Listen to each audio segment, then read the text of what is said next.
También queremos pedir a los participantes si gustan colocar en el chat desde qué territorio nos están acompañando. Queremos decirles que, como suele ser en las dinámicas de los webinars, primero vamos a escuchar a los panelistas y después vamos a tener un espacio de preguntas y respuestas. Si tienen preguntas, pueden escribirlas ya sea en el chat de Zoom o como comentarios en la transmisión de Facebook y el equipo de apoyo nos la hará llegar. Para comenzar, queremos agradecer a las organizaciones convocantes, en primer lugar a la Asociación de Familiares de Detenidos Desaparecidos de Guatemala, FAMDEGUA, la cual surgió en 1992 a partir de la integración de madres, hijas, hijos, hermanas, padres, esposas y otros familiares de personas que fueron detenidas desaparecidas durante el conflicto armado interno, en un clima de impunidad para exigirle al Estado una exhaustiva investigación sobre los más de 40.000 secuestros y desapariciones forzadas que se cometieron en ese periodo. PAMDEU es una organización no gubernamental, humanitaria y solidaria de servicio social, cultural y educativo con personería jurídica que orienta su trabajo de entre muchas áreas a la búsqueda de personas víctimas de desaparición forzada durante el conflicto armado interno, a denunciar la violación de los derechos humanos y libertades fundamentales de toda persona o comunidad, impulsar procesos de exhumación, identificación e inhumación para la dignificación de las víctimas, así como acompañar procesos jurídicos de demandas con los familiares de las víctimas de desaparición forzada. Este evento se enmarca en el Día de la Persona Detenida Desaparecida, el cual se celebra el 30 de agosto y también forma parte de una de las muchas actividades que FAMDEGUA tiene preparadas para honrar su 30 aniversario. Les invitamos a seguir las actividades de FAMDEGUA a través de sus redes sociales, en Twitter, Facebook e Instagram, las cuales están poniendo en el chat. Y si quieren conocer más cómo apoyar el trabajo de FAMDEGUA, pueden escribir un correo a info@niswa.org. También queremos agradecer el apoyo que tuvimos para este evento de organizaciones como School of the Americas Watch, The Interfaith Committee on Latin America, Guatemalan Human Rights Commission, el colectivo guatemalteco en Los Ángeles, Chicago Religious Leadership Network on Latin America, el Guatemala Scholar Activist Working Group y Guatemala LA Mujeres Resistiendo. También les invitamos a que sigan su trabajo y estaremos compartiendo información de estas organizaciones y colectivos en el chat también.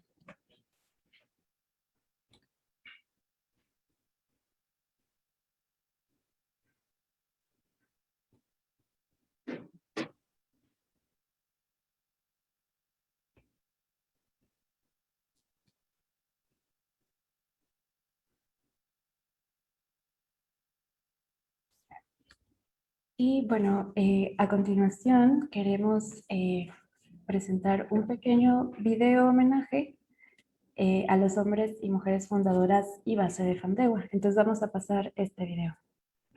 Mientras escuchamos los nombres de las personas fundadoras.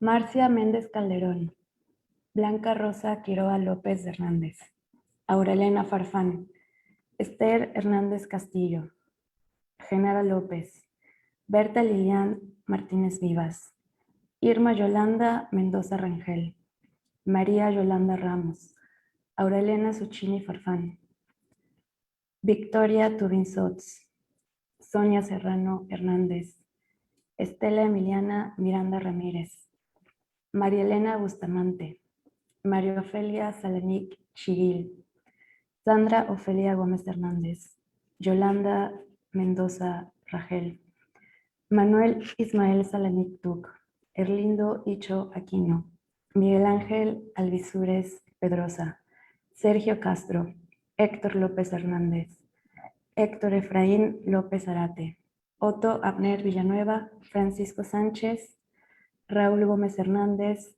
Myron J. y muchas más que han caminado con FAMDEGUA a lo largo de estos 30 años.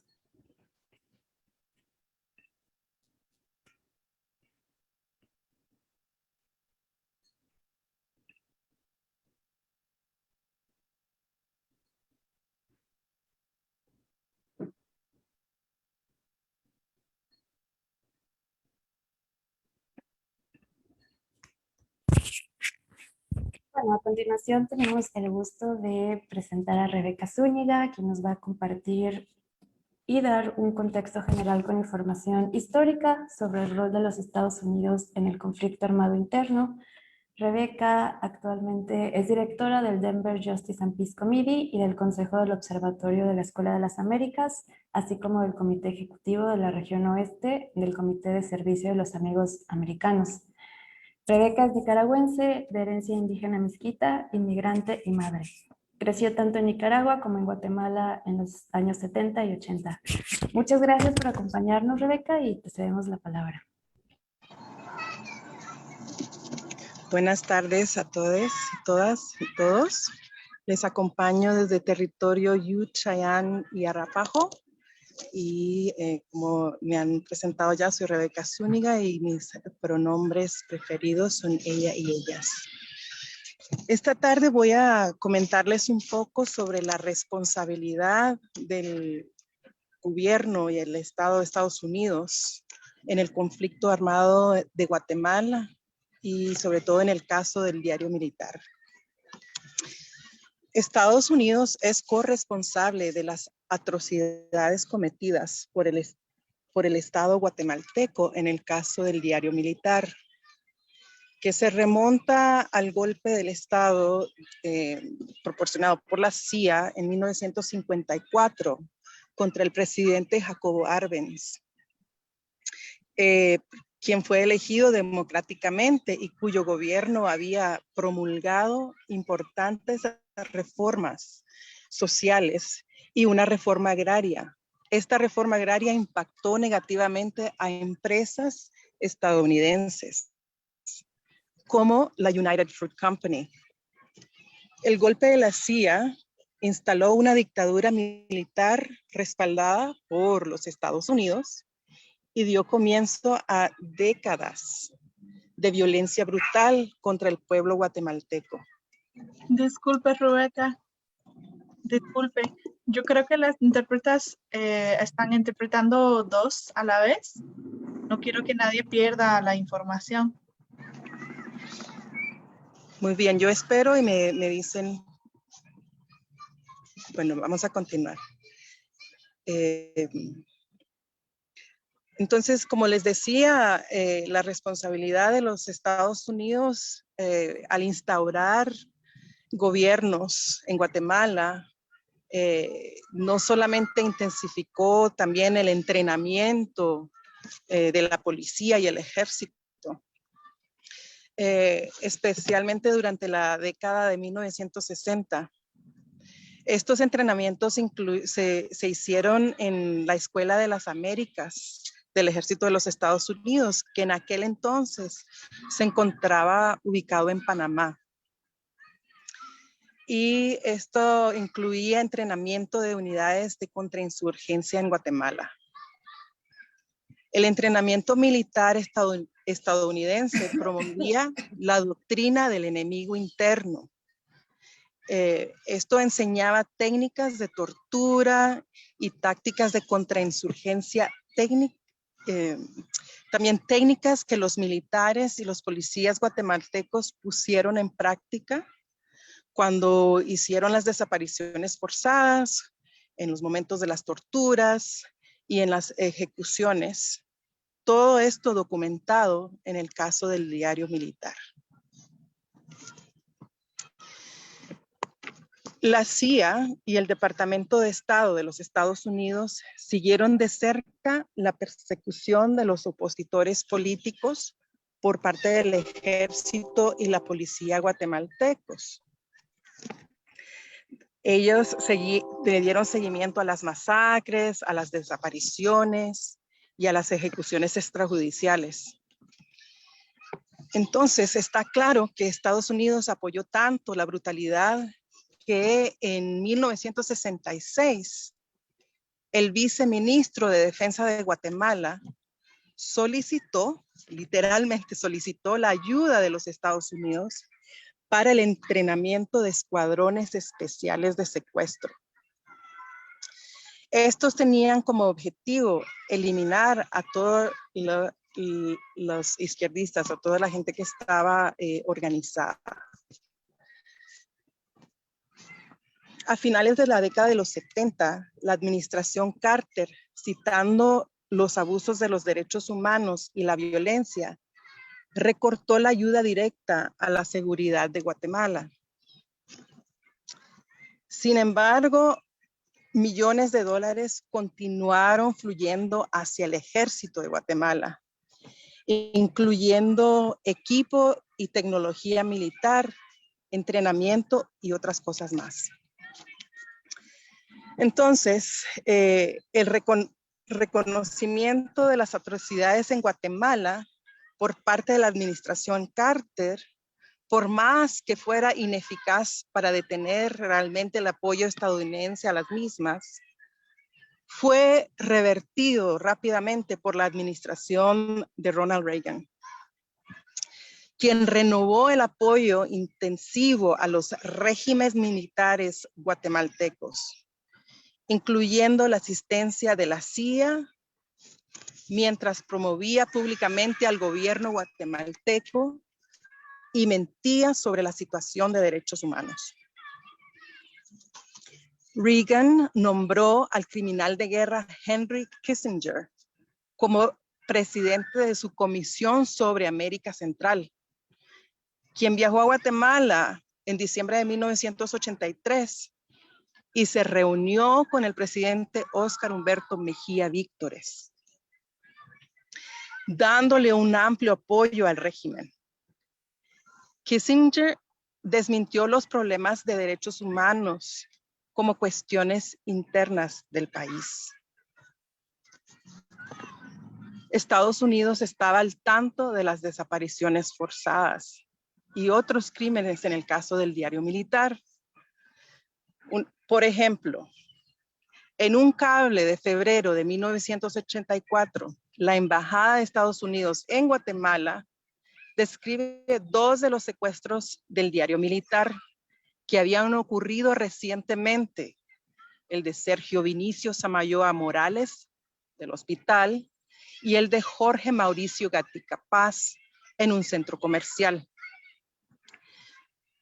El cable de la Embajada de Estados Unidos afirma, entre comillas, cito, estos nuevos e impactantes secuestros indican que las fuerzas de seguridad, nombradas del gobierno de Guatemala, atacarán siempre que haya un objetivo de importancia.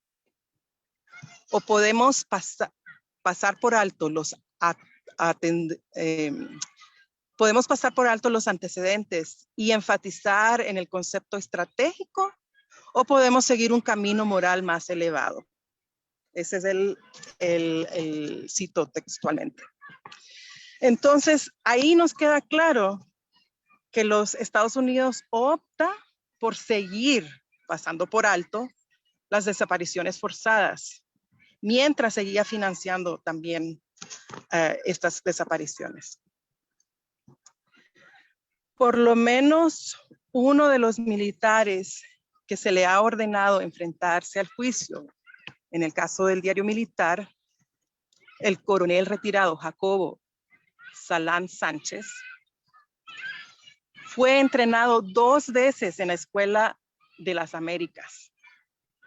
En 1974 se formó en combate y apoyo, y tras su paso por la jefatura adjunta de las Fuerzas Especiales Caibil, durante la cual fue acusado por el caso del diario militar, fue premiado con el regreso a la Escuela de las Américas para el curso de Estado Mayor y Mando Militar. Entonces, con toda esta pequeña reseña histórica, muchas de las compañeras y compañeros que nos acompañan aquí conocen más a detalle la historia. Solo queríamos darle un pequeño preámbulo.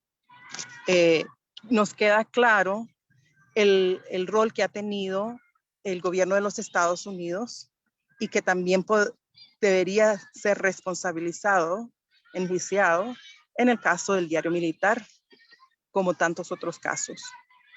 Desde el Observatorio de la Escuela de las Américas, SOE Watch, y el Comité de Justicia y Paz de Denver, Nos solidarizamos con el pueblo guatemalteco que está en busca de justicia a través del caso del Diario Militar. Muchas gracias.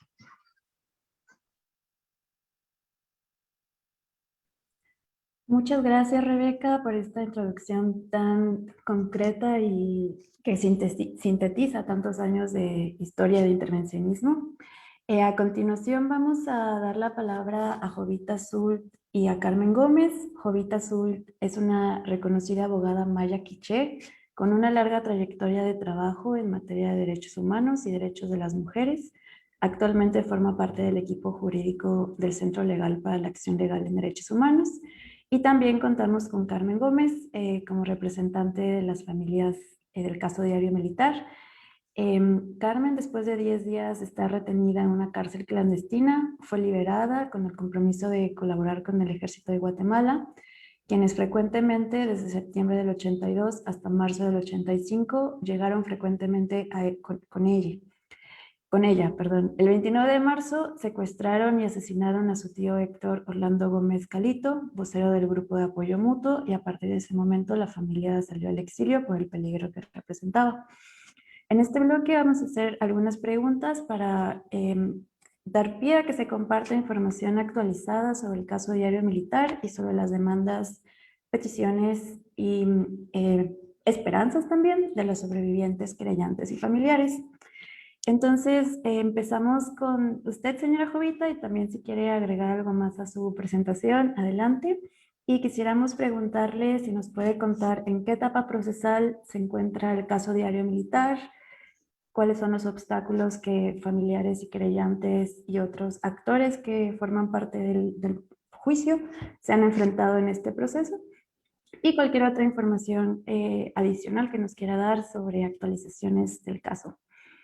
Entonces, adelante, Jovita. Muchas gracias. Muy buenas tardes, noches, dependiendo del horario en el que cada uno se encuentra. Bueno, yo antes que nada quiero pues mandar un mensaje de solidaridad y de fraternidad a todas y todos las personas víctimas de desaparición forzada en Guatemala y en cualquier parte del mundo.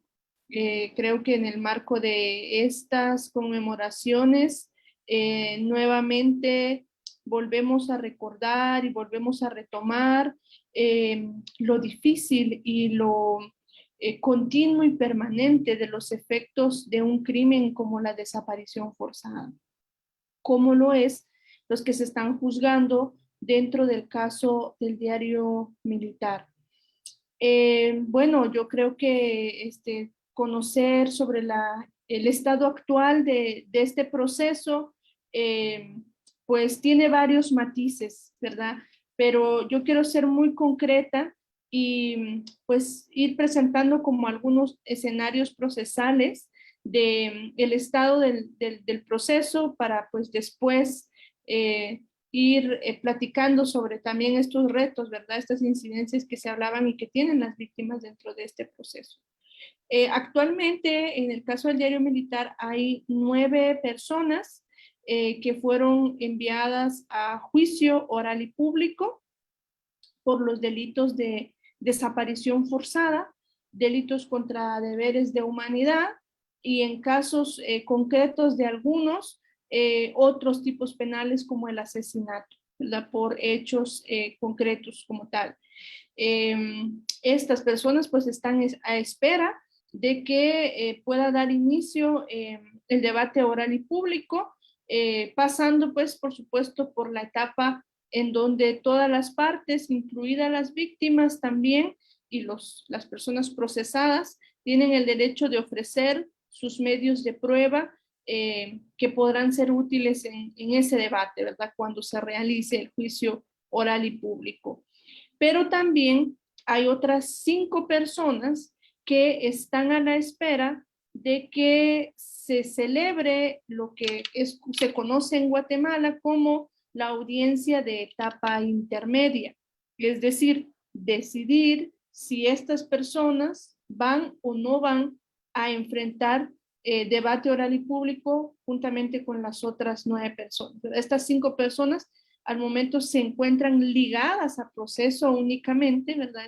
Es el término legal, por los mismos delitos, ¿verdad? La desaparición forzada y delitos contra deberes de humanidad. Y se está pues a la espera, ¿verdad? De esta audiencia y conocer la situación jurídica de estas personas. Sin embargo, pues alrededor del proceso también hay varias incidencias que tienen que ver con amparos, que tienen que ver con recusaciones, que tienen que ver con otros recursos, otras acciones que se han ido generando dentro del proceso. Entonces, dicho esto, pues yo creo que el trámite y el avance del caso Diario Militar en Guatemala significa un paso muy importante para la justicia de las víctimas, pero esa importancia que reviste este paso es lo que pues también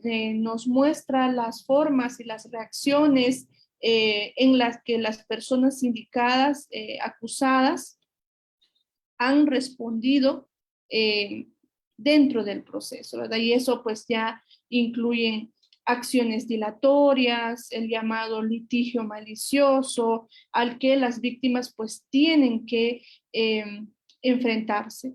Una situación bastante importante dentro de este proceso ha sido la situación de salud de los procesados. Regularmente algunos por su edad avanzada o por padecimientos anteriores, pues tuvimos que esperar varios meses, semanas, para que pudiera darse un avance en conocer su situación jurídica.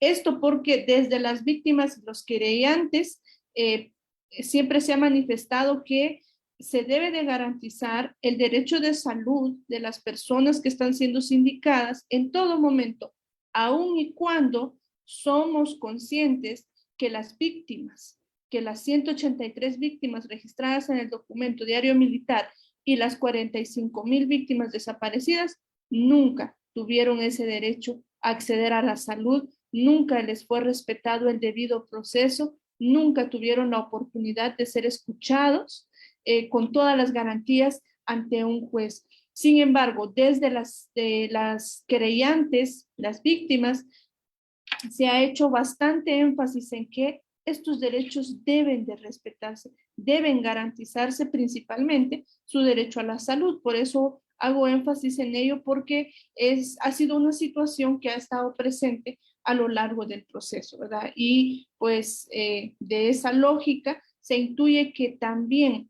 en las etapas que continúan subsiguientes, pues este también va a ser un factor que va a estar presente. Pero pues así en un sondeo general, ese es el estado actual del proceso del Diario Militar. Muchas gracias, Jovita.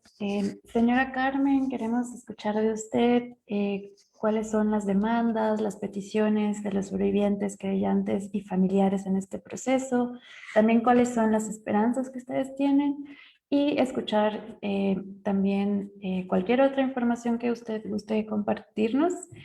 Y pues sí, le cedemos la palabra y también mencionar que le agradecemos un montón que esté aquí con nosotros hoy.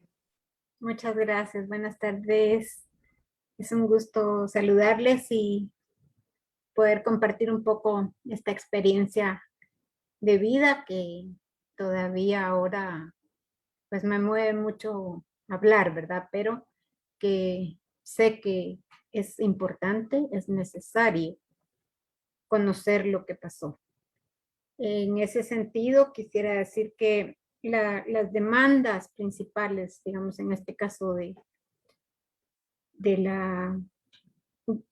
mi caso como sobreviviente, pero también conociendo a muchas de las personas que aparecen en el Diario Militar, incluso amigas de varias de estas personas, yo quiero pues que este momento sea también como un momento de reconocimiento, de agradecer a esas mujeres que aparecen en el diario, esas hermanas que en su momento fueron hermanas del dolor y de la tortura y de la cárcel clandestina, ellas están aquí presentes hoy, porque sus energías eran por hacer cosas buenas, por transformar este país.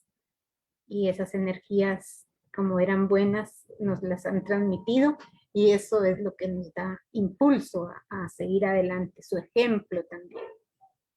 Las demandas son principalmente que queremos saber la verdad, que esa verdad conduzca a los procesos que se están llevando y que se sepa la verdad.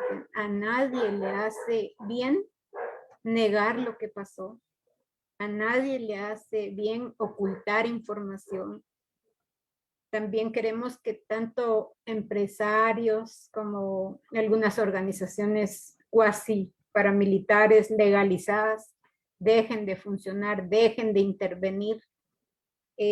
También que dejen de ocultar información, que si no se garantiza en este momento que estos juicios vayan y que se sepa la verdad, esto va a volver a suceder. Entonces, como principio de no repetición, queremos que se sepa la verdad para que otras generaciones no deban pasar lo que pasamos nosotros. Lo otro que pedimos también es que se garantice que cada uno de los organismos del Estado funcione como debe ser, como lo mandata la Constitución Política de la República de Guatemala, porque es evidente la cooptación que hay de estos organismos, una regresión antidemocrática que hay que hace mucho daño. Esas son, digamos, desde mi punto de vista, las no diría yo peticiones, sino demandas, porque la demanda creo que es un poco más fuerte cuando se pide algo, y principalmente esas serían desde mi punto de vista las demandas en ese sentido. Y lo otro que considero que también es importante mencionar es que también se detenga la criminalización, la persecución, y yo lo quiero decir aquí aprovechando. Yo he tenido seguimientos. Yo vivo ahora, he vivido prácticamente siempre en la misma casa, aquí donde estoy. Cuando me secuestraron fue a 2 cuadras de aquí. Y ellos saben perfectamente porque muchos años me persiguieron, me exigieron información y demás. Y han venido grupos aquí, ¿verdad? Hemos tenido persecución, entonces también que esas medidas que presionan, que causan miedo, que lastiman los propios procesos legales, se detengan. Eso serían. Gracias. Muchas gracias a ustedes por sus poderosas palabras y también por sus importantes testimonios y análisis. El siguiente bloque de preguntas busca como posicionar, ¿no?, el impacto específico que tuvo hacia las mujeres la violencia del Estado planificada y que en este caso pues se traduce en violencia sexual, entre muchas otras cosas. Y también quisiéramos como reconocer, como bien decían por ahí, que como bien decía la señora Carmen, que eran personas que eran militantes, que estaban organizadas. Entonces, pues también visibilizar esto. Y señora Jovita, si quisiera conversar sobre nosotros, ¿cuáles han sido algunos de los impactos diferenciados que usted ha identificado que a causa de género se observan en los casos de las mujeres registradas en el diario militar? Sí, claro. Este es un tema bastante fundamental, yo creo, en esta política, como le han llamado, de contrainsurgencia, de represión, de persecución en la época, ¿verdad?, del conflicto armado interno. Y yo quiero,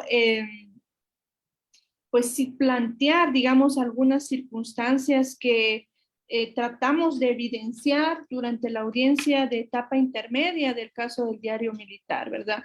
Donde se mostraron algunos patrones diferenciados de cómo esta violencia contrainsurgente encontró en el cuerpo de las mujeres un mecanismo útil para infundir ese terror generalizado como parte de su estrategia. No es un secreto que a lo largo de la historia, en las guerras de los diversos territorios, se ha utilizado el cuerpo, la vida de las mujeres como un arma de guerra, como un botín de guerra. Y en el caso de Guatemala no fue una excepción, sino que fue parte de las acciones, de las estrategias que se implementaron para quebrantar pues la lucha organizada, la resistencia que en ese momento se planteaba, ¿verdad? Desde los grupos, desde los colectivos, desde las organizaciones que existían en ese tiempo. Y nosotros siempre en las audiencias hemos reivindicado ese derecho de las víctimas del diario militar a decir que sí, eran personas que disentían con un régimen dictatorial, que disentían con una forma de gobernar basada a partir de la violencia, de la represión que se vivía en ese tiempo. Y es de ahí pues que las víctimas siempre mencionan, pensar distinto no es delito.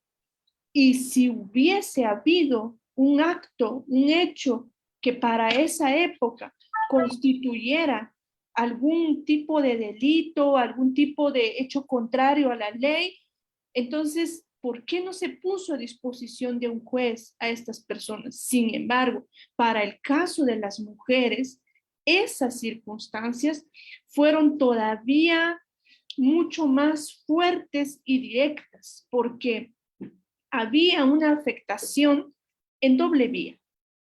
¿Por qué lo menciono en doble vía? Porque en el video que vimos al inicio del conversatorio, veíamos a las fundadoras de FAMLEO, ¿verdad? Y vemos en una gran mayoría mujeres que estaban buscando a sus hijos, a sus esposos, a sus compañeros de vida, a sus hermanos, a sus padres. Entonces, desde allí hay una afectación hacia las mujeres en el marco de lo que nosotros llamamos pues estos efectos pluriofensivos de la desaparición forzada. Afecta a la víctima, pero también a su familia. Y en este caso, a sus madres, a sus hermanas, a sus compañeras de vida, a sus hijas. Pero por el otro lado, cuando estas acciones recaían directamente sobre las mujeres, pues entonces también existían estos patrones diferenciados en el trato de las mujeres. El uso de su cuerpo, la violencia sexual, pues tratos crueles, inhumanos, realmente degradantes, dirigidos específicamente en contra de las mujeres, el uso de sus hijos e hijas como parte de esa tortura psicológica también era otro de los mecanismos que se utilizaba en el caso de las mujeres. El sometimiento a servidumbre doméstica, ¿verdad? Está documentado dentro del caso y dentro de las investigaciones que pues se buscaba y se sometía también a las mujeres que estaban dentro del cautiverio a una servidumbre doméstica forzada, por supuesto, incluso a una servidumbre sexual, ¿verdad? En casos, pues, realmente graves, realmente que yo lo decía en mis alegatos de la etapa intermedia,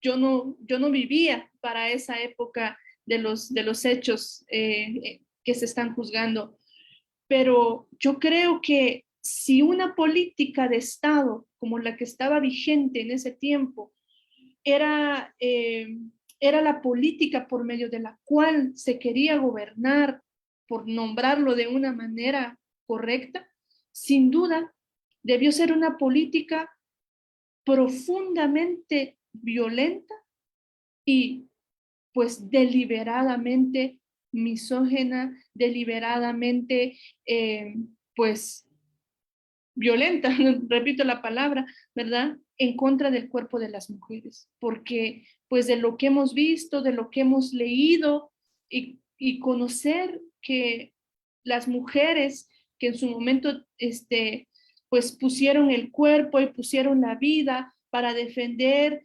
derechos sociales, para defender ideales de un país mejor en este territorio, hayan tenido que vivir una circunstancia como tal. Yo creo que solo puede compararse con actos profundamente perversos, los cuales en el caso de las mujeres, pues tenían también un patrón directamente establecido a denigrar la dignidad, no solo humana, sino también su dignidad como mujeres, su dignidad como madres, su dignidad desde todas las esferas en el que una mujer pues tiene vida dentro de esta sociedad. Y yo pues pudiera seguir hablando de esto, pero creo que es como en resumen estas afectaciones que las mujeres vivieron en esa época, pero que también se continúan a la presente fecha. Y es que por eso hablamos de la permanencia de los efectos de la desaparición forzada. Porque hoy las compañeras a las que representamos en audiencia y a las que no, a las que son víctimas, sobrevivientes, pues todas esperamos justicia. Y digo todas porque pues todas las mujeres deberíamos de condenar un hecho como esto, hechos como estos. Esperamos justicia, pero también esperamos que puedan encontrar a sus familiares. Y esa es la lucha, ¿verdad? Saber en dónde están, porque esa espera sigue generando afectaciones, ¿verdad? Graves en la vida de las mujeres. Muchas gracias, licenciada Jovita. Señora Carmen, queríamos preguntarle si nos puede contar en su experiencia cómo ha sido el trabajo de lucha por la justicia en este caso, el testimoniar sus experiencias como sobrevivientes, como madres, como hijas, como hermanas. Sí, que si nos puede contar un poco de su experiencia, ya sea individual y también, si usted gusta, de forma colectiva.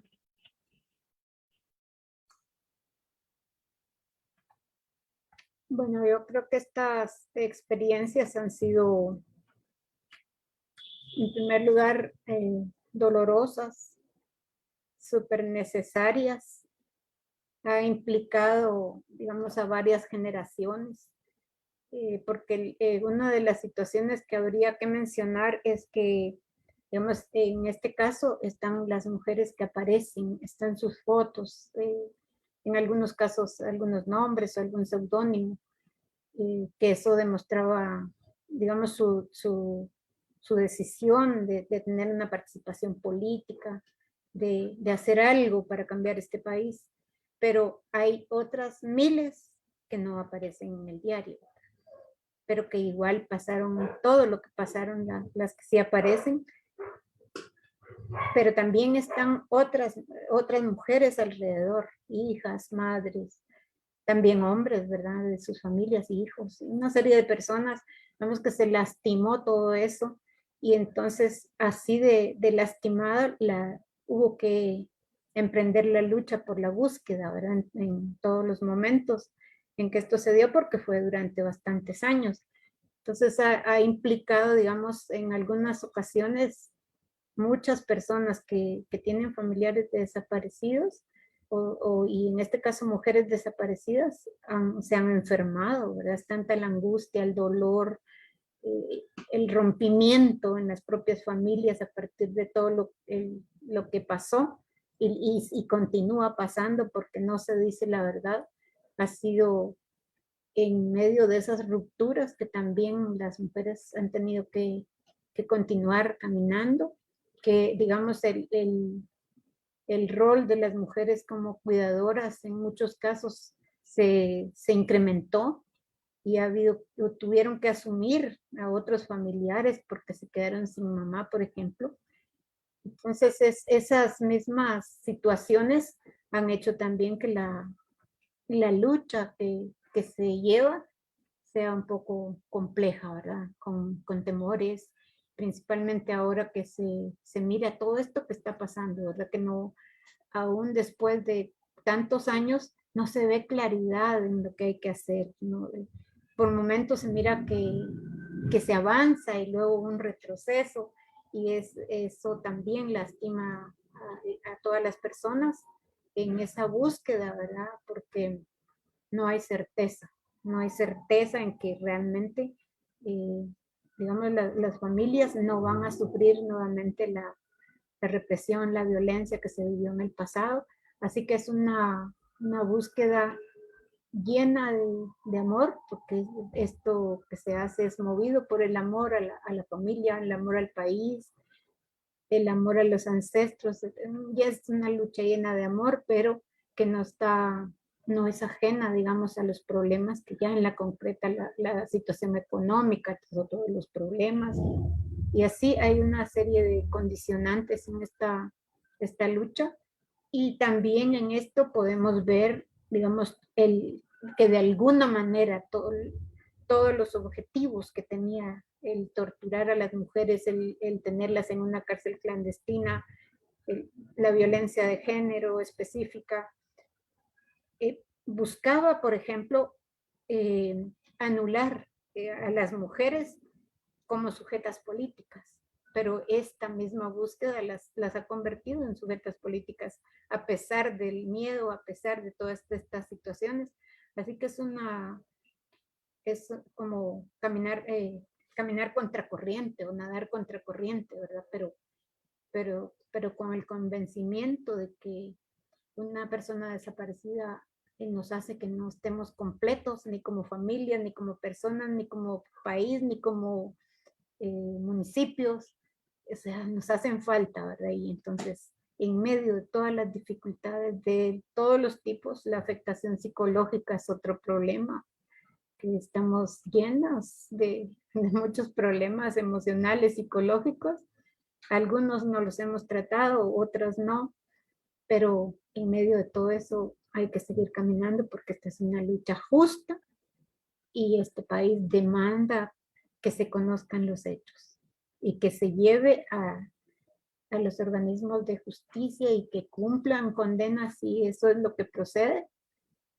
Si son culpables, pues que paguen, porque por eso hay procesos y hay, digamos, todo un organismo que debe saber qué corresponde hacer. Pero en medio de todo eso, pero principalmente en este momento la lucha está marcada porque no se ve claridad en la Corte Suprema de Justicia y se ve la injerencia de muchos otros actores y eso está provocando muchos problemas. Muchas gracias. Muchas gracias a usted. Por último, antes de pasar a las preguntas y respuestas, nosotros queríamos solo dar un espacio para las reflexiones que tengan tanto usted como Jovita. Jovita ya nos adelantó algunas sobre la importancia de la militancia y la participación política de las personas que estaban registradas en el diario militar.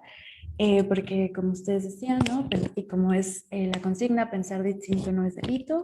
Entonces, solo quisiéramos escuchar algunas reflexiones finales al respecto y no sé si empezamos con la señora Carmen.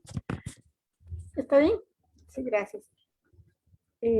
Bueno, yo una de las reflexiones que haría es, digamos que este tipo de eventos es súper importante porque se da a conocer a más personas lo que realmente pasó. Y, por ejemplo, a mí me parece que todo lo que hicieron en contra de nosotras las mujeres, en una buena medida, lo que tenía el objetivo de regresar a las mujeres al ámbito privado. Y no nos perdonan que hayamos dado ese salto al ámbito público. Y por eso nos ha pasado de todo, pero ese paso es necesario y hay que continuar. Afortunadamente en este momento vemos a tantas hombres y mujeres jóvenes también oponiéndose a todo lo que está pasando en este momento y ahí podemos ver los principios, los objetivos de las luchas de las mujeres que están en el diario militar y de otras muchas personas, pero esto va a cambiar, tiene que cambiar. No hay ningún proceso que se quede detenido, por más que coopten el Estado, por más que digan que no es cierto, esto tiene que cambiar de alguna manera, por algún lado, pero esto va a cambiar. Muchas gracias. Señora Corita, quisiera dar unas últimas reflexiones.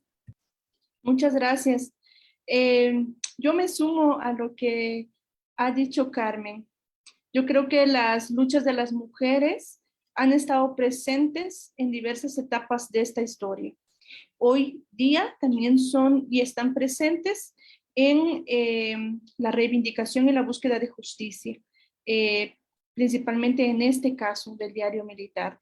Y así como lo están acá, pues también en su energía, en su cosmos, están todas las compañeras que pues estuvieron militando y reivindicando por una vida más digna para todos, para todas, para todes en esa época, ¿verdad? La lucha por la tierra, la lucha por la salud, la lucha por la vida, la lucha por una educación que realmente pues eduque, ¿no? En este país, creo que eran como las apuestas que se reivindicaban por las y los compañeros en esa época. Y son luchas que están tan vigentes en el día de hoy, pero que también el hecho de que estén vigentes también significa que estos esfuerzos, que estas reivindicaciones que han venido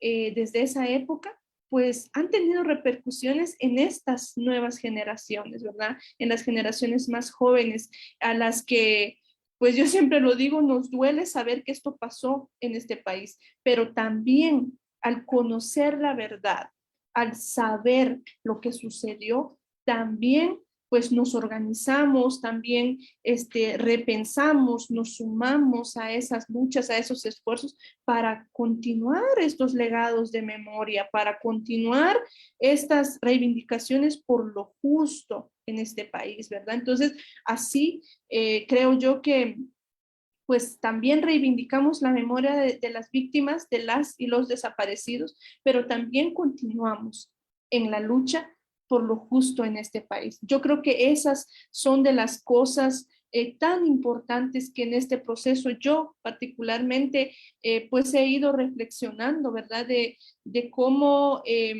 podemos continuar, seguir aportando, si es desde la justicia, si es desde la reivindicación por la defensa de la tierra, del territorio, por la lucha del agua, por tantas circunstancias de las que pues aquejamos en este país. Yo creo que parte de este continuo, así como ha habido un continuo de agresiones y de violencia, también ha habido un continuo en la resistencia, en la lucha, en la reivindicación. Y yo creo que eso hay que mantenerlo. Yo creo que eso lo mantiene vivo, el amor, la esperanza de las familias, de las sobrevivientes en este proceso. Sí, muchas gracias por sus palabras a las dos. Antes de pasar al espacio de preguntas y respuestas, me gustaría leer en voz alta un comentario que está en el chat de Zoom, que dice justo, eran amigas, hijas, hermanas, madres, estudiantes, compañeras, dirigentes llenas de amor y coraje. Nos hacen falta y no les olvidamos. Y sí, mejor comentario no puede haber. Y bueno, ahora abriríamos un espacio de preguntas y respuestas. Estamos planeando que sean más o menos 15 minutos.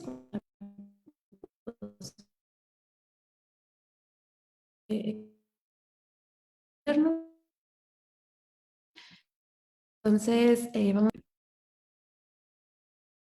Y bueno, hay una pregunta de Claire Loprinzi, que pregunta si está disponible el diario militar y si hay una versión que está todo el diario en inglés. Y después, disculpe que no tenemos el link listo, pero podríamos hacérselo llegar también después para que lo revise.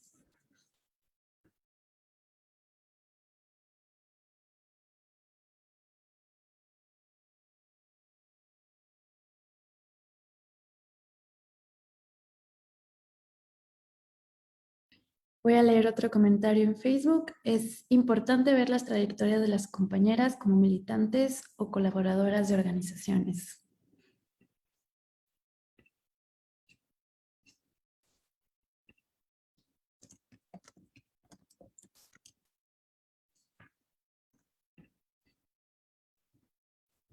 Y quizá una primera pregunta para ir iniciando es, y puede ser para cualquiera de las dos, ¿qué paralelismos encuentran entre el contexto de los 80 y el contexto actual de deterioro y regresión democrática? No sé si alguna de ustedes quiera participar primero. Si les parece, puedo aportar yo un poco.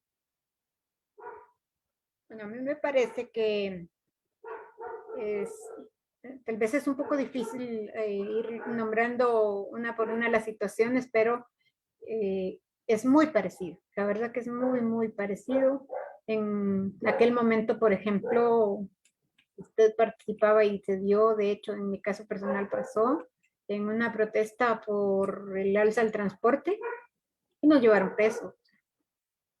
Y eso dio también lugar a una serie de violaciones a los derechos, igual que ahora, ¿verdad? Que a la juventud se la llevan presa por protestar, pues por algo que sabemos que incluso con un incremento, por ejemplo, se violan los derechos, o con una mala acción del Congreso también se violan derechos, pero a quien se llevan contradictorio, y así era en el pasado también, porque resultaba presa la persona que estaba tratando de hacer lo correcto o de regresar a lo correcto, y estaba libre las personas que cometían faltas o delitos o lo que se pueda decir. Digamos también con la cuestión de la persecución también es igual, ¿verdad? En la práctica se siguen dando, digamos, muchas personas en aquel momento, muchas personas armadas, ¿verdad? De particular, carros sin placas, todas esas prácticas son del pasado. Muchas de esas prácticas, el hecho de hacer, digamos, señalamientos así selectivos para ciertas personas, también en aquel momento, por ejemplo, digamos, hoy es un poco parecido, pero digamos, en aquel momento, como no existían redes sociales, por ejemplo, las organizaciones paramilitares como el Ejército Secreto Anticomunista, por ejemplo, en el caso de Oliverio Castañeda de León, publicaba en prensa libre y en muchos lugares los listados de las personas que ellos iban a matar. Y ahora pasa también cosas de ese tipo. Son, digamos, de perfil más bajo, pero pasan. Digamos, la otra es, por ejemplo, en aquel momento la violación a los derechos laborales, la persecución a los sindicatos era terrible. Y en este momento no es necesariamente persecución, aunque en las fábricas hay una represión terrible, una violación de derechos terrible también a los derechos laborales. Y ahora, digamos, no matan a la persona, ahora prácticamente legalmente matan a los sindicatos. Entonces hay una serie de paralelismos que podemos decir, nos estamos encaminando hacia donde mismo, ¿verdad? De donde quisimos salir, estamos volviendo a llegar con todo lo que se hace. En este caso también hay en aquel momento mucha violencia contra las mujeres, y hoy también hay una violencia específica contra las mujeres también. Eso es lo que te podría aportar. Gracias. Yo creo que esos paralelismos que pues Carmen ha planteado, pues están totalmente presentes en las épocas actuales, digamos, tal vez hoy lo llamamos de otra manera, ¿verdad? Pues porque hablamos de la criminalización de la protesta social, de la criminalización a defensores y defensoras de derechos humanos, de la violación a la independencia judicial y otras situaciones, ¿verdad? Pero que si las analizamos en el fondo, pues los efectos y los objetivos que tienen son los mismos que se tenían en la época del conflicto armado. Entonces es como la ampliación de esa estrategia contrainsurgente que se busca aplicar por otros medios hoy día en la actualidad. En ese tiempo, pues tal vez no habían las redes sociales, como decía Carmen, pero pues digamos, todas estas campañas de desprestigio, toda esta generación de discurso de odio, toda esta agresiones en contra de víctimas, de personas defensoras de derechos humanos, es un contexto en el que se vivía pues en esa época, según lo que está escrito, lo que hemos leído, las declaraciones de las víctimas y demás. Entonces, y si lo comparamos con la actualidad, pues estamos en estas mismas circunstancias, ¿verdad? Y pues lamentablemente nuevamente caemos a que estas acciones se hacen con el consentimiento de los gobiernos, como sucedía en esa época. Entonces, los panoramas son muy parecidos, ¿verdad? Son muy paralelos y pues, como les decía, ha habido una continuidad de esas agresiones que se han ido transformando de acuerdo a las necesidades también y pues en algún momento preocupa, ¿verdad? De que vuelvan estas acciones pues tan claras, tan violentas como fue en una época, ¿verdad? Pues porque ya estamos viendo acciones que se hacían en ese tiempo, ahora, ¿verdad? No es un secreto para nadie, los asesinatos de defensores y defensoras de derechos humanos, el encarcelamiento perdón, de autoridades indígenas, comunitarias, todas esas acciones que están presentes pues hoy en día. Entonces, por supuesto, para defender intereses político-partidistas, intereses económicos y otras circunstancias, ¿verdad? Que están dentro del territorio, pero que confluyen en las circunstancias que se vivían en la época del conflicto armado. Entonces, esas cuestiones pues siguen vigentes hoy en día. Muchas gracias. Tenemos otra pregunta más que a partir del entendimiento, ¿no?, del amplio rol que Estados Unidos jugó en la represión y en los abusos de derechos humanos en el contexto del conflicto armado interno, ¿cuáles serían sus recomendaciones para los Estados Unidos actualmente? ¿Cómo pueden los ciudadanos estadounidenses apoyar este caso? Y también esta pregunta no tiene destinatario, entonces creo que puede ser cualquiera de las dos, si gustan. Y yo añadiría también que para la comunidad...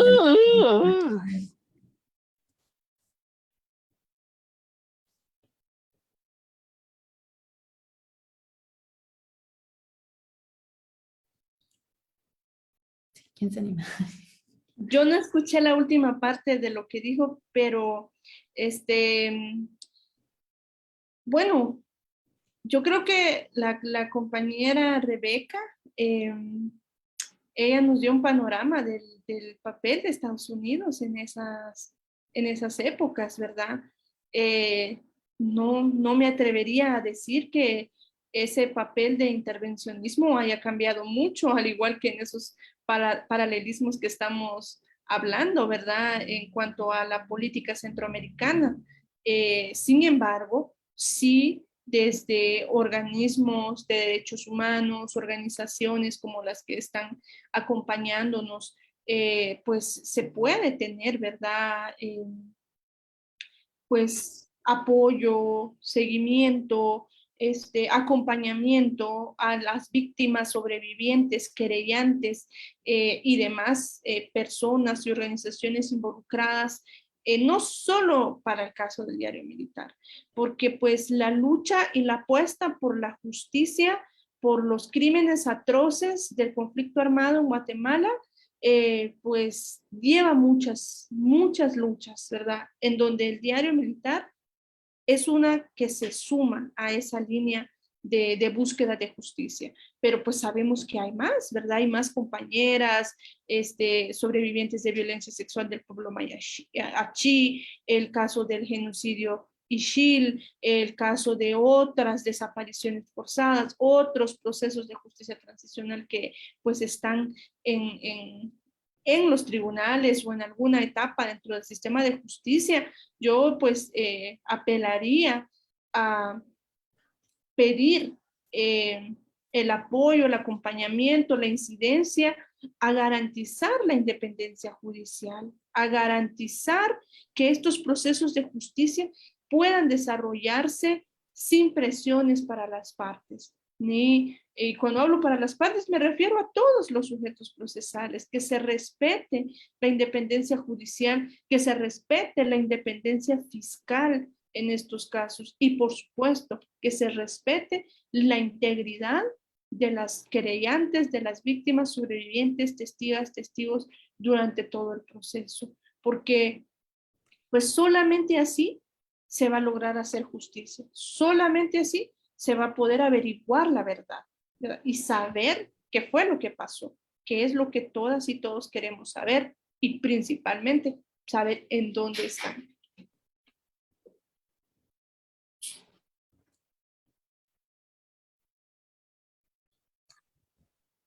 Señora Carmen, ¿le gustaría responder esa pregunta?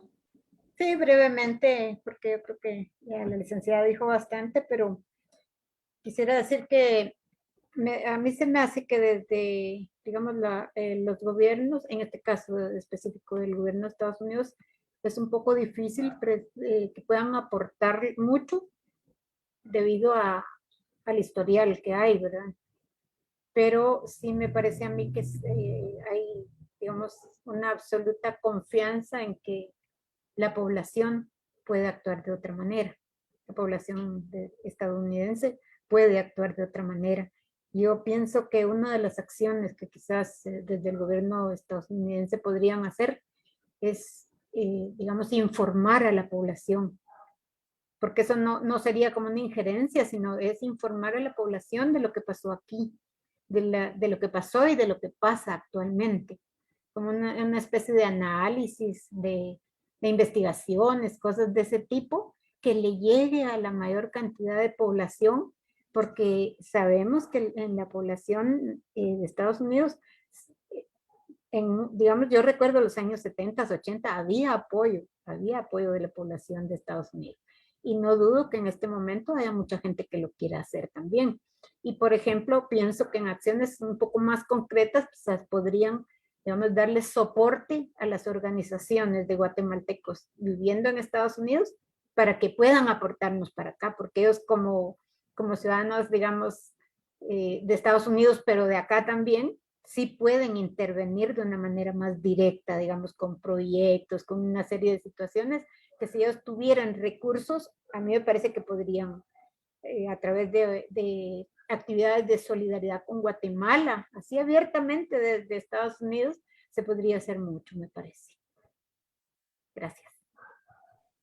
Muchísimas gracias. Y una última pregunta de Paulina Albani. ¿Las mujeres sobrevivientes y familiares del diario militar han sufrido persecución o vigilancia desde que el juez Miguel Ángel Gálvez envió a juicio a 9 militares retirados y ex policías?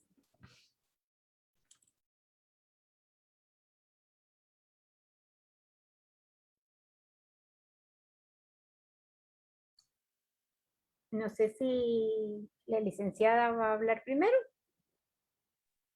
Dele, Carmen, por favor. Gracias, mi amor. Sí, digamos, yo honestamente, digamos, como esto es tan complejo, es una situación muy, muy compleja, ¿verdad? Digamos, yo no podría hablar por otras personas y menos, digamos, por las que están involucradas directamente como creyentes, porque hasta puedo causar un problema, digamos, quizás metiéndome donde yo no debería. Entonces, lo único que puedo hacer es hablar de mi experiencia personal, porque tampoco quiero como poner en evidencia a otras personas, ¿verdad? Entonces, puedo hablar de lo personal. Yo sí he tenido seguimientos desde hace más o menos 3 meses y ha sido así, como dijera yo, para no decir la palabra tan, pero bueno, como nosotros lo llamamos descarado, o sea, abierto, pues no les importa. Y entonces es una situación muy, muy complicada porque pone, digamos, regresan todos esos miedos, todo lo vivido. Yo tengo todavía a mi madre, afortunadamente, Y ella lo vive con una intensidad de todo esto que pasa. A veces, la otra vez, para contar así, con cuestiones tan sencillas, yo salí a la tienda de la esquina y como no regresé así tan rápido como esperaba, mi hermana, a pesar de que estaba lloviendo, se salió a buscarme. Y yo estaba enfrente de acá platicando porque me paró una señora, ¿verdad? Pero o sea, se sigue viviendo, digamos, ese miedo y me llama mucho la atención que justo uno de esos eventos se dio el día 21 de junio. Igual que y me recordó mucho porque, digamos, el día que a mí me secuestraron fue un 10 de agosto. Y el 10 de agosto es el día de San Lorenzo, que es el barrio donde yo vivo. Entonces, hay que ir viendo, digamos, esas similitudes también, pero yo sí he tenido problemas. De hecho, casi me he limitado muchísimo a salir porque la verdad sí es fuerte. Muchas gracias. Pues muchas gracias a ustedes. Quiero leerles solo 2 comentarios más. Uno es de Mario Ávila. Habrá que mencionar la responsabilidad de la oligarquía y el Estado. Me llamo Mario Ávila y soy sobreviviente de tortura. Y saludos a esta gran compañera Carmen Gómez. Y un comentario de Araceli Garrido que dice: tenemos que seguir trabajando por la memoria, la verdad y la justicia. Ampliar y fortalecer la solidaridad, la empatía y el apoyo a sobrevivientes, familiares y organizaciones que luchan. Por último, quisiera dar un último espacio de cierre. Si Jovita o la señora Carmen quieren dar unas últimas palabras de cierre. Muchas gracias. Yo, pues únicamente sumar mi solidaridad con todas las sobrevivientes, víctimas de estos graves hechos, solidarizarme con su causa, con su familia, con su lucha, y pues decirles gracias por su fuerza, gracias por su valentía, y por permanecer aquí en esta lucha, en este camino. Y pues vamos a continuar apoyando, acompañando a las víctimas, ¿verdad? En este camino difícil y complicado, pero que también es un camino de mucha fuerza y de mucha dignidad. Así que un abrazo para todas y para todos, para todas esta noche.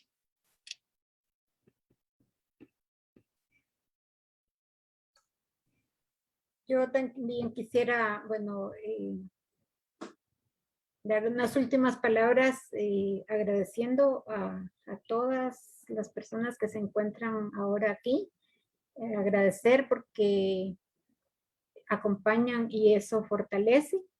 También agradecer a las familias que están directamente involucradas en los casos, haciéndole frente a un sistema tan perverso como el que hemos visto, pero están ahí.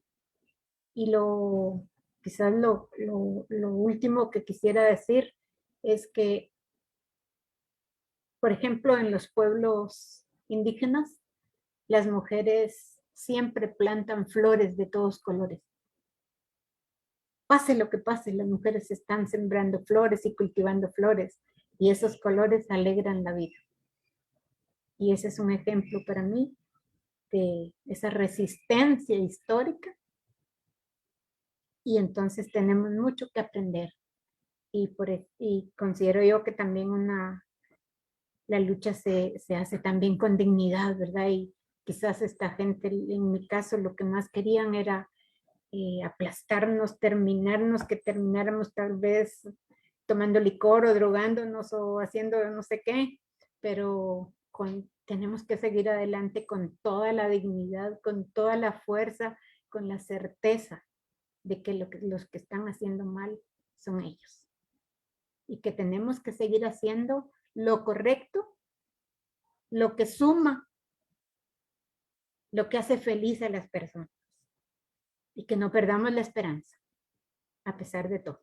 Porque igual, cuando llueve, al otro día sale el sol. Si nos toca llorar, al otro día rimos. Gracias. Pues muchísimas gracias por estas hermosas palabras y de nuevo reafirmar la solidaridad de nosotras, de NISWA, de las organizaciones convocantes, agradecer a los panelistas su presencia, a todas las personas que hicieron posible este evento y a las personas que nos están viendo en Facebook y a las personas que están aquí en el Zoom. Solo para finalizar, queremos recordarles que hay una campaña todavía abierta. Es una carta para firmar en solidaridad y en apoyo a las familias y creyentes, y una fotocampaña que ustedes pueden también escribir un mensaje que haremos llegar directamente a las familias. Entonces estará abierto un par de días más y si no han participado todavía les invitamos a que participen. Y pues de nuevo como un gran honor tener aquí a Carmen, a Jovita, al equipo de Famdegua, a Noé. Entonces, pues sí, muchas gracias y que pasen buenas noches. Manténganse al tanto de los acontecimientos a través de las redes de Famdegua, de NISWA y de otras organizaciones convocantes. Y bueno, eso sería todo y que pasen buenas noches. Buenas noches, un gusto. Feliz noche a todas, a todos. Adiós. Feliz noche.